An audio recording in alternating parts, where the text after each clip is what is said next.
How good are you being alone? You look at the great geniuses, you look at the great women and men of the world, you look at the most creative people, you look at people who are building great businesses. They all have one thing in common. They spend a lot of time thinking.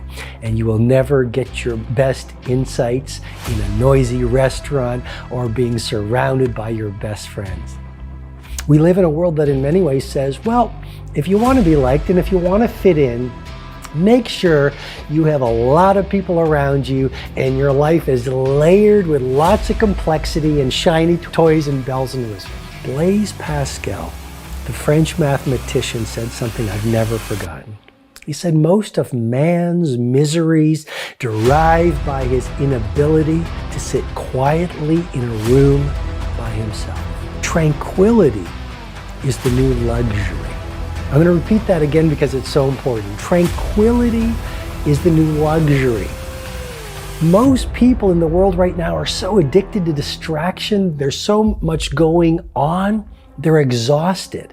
And so one of the single best moves you can do to get your best thinking done, to get your best insights, to be more intentional as you go through your days, to amplify your productivity, creativity, and prosperity is this: make more time to be alone. And to go even deeper, make the time and develop the ability to like yourself more. You know, you are the only person who will be with you your entire lifetime. We're going to lose loved ones. People come and go.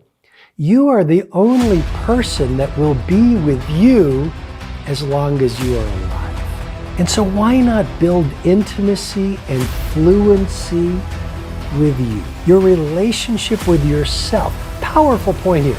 Your relationship with yourself sets up your relationship with your spouse, the rest of your family. Your relationship with yourself is really what drives your relationship with your teammates and coworkers. Your relationship with yourself sets up your relationship with money, because you will never have a higher income than your self-identity. Your relationship with yourself drives your performance in your career.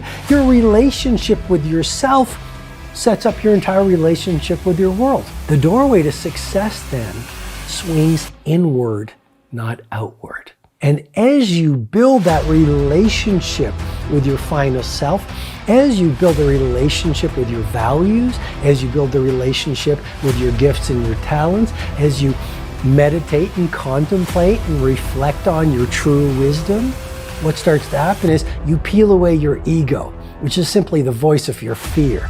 And you get to know that inner warrior and that primal genius that lurks within every human heart. You have it, but is your ego screaming more loudly than your inner hero? And if that's the case, then you're not intimate with who you truly are. Life's greatest betrayal is not knowing who you truly are.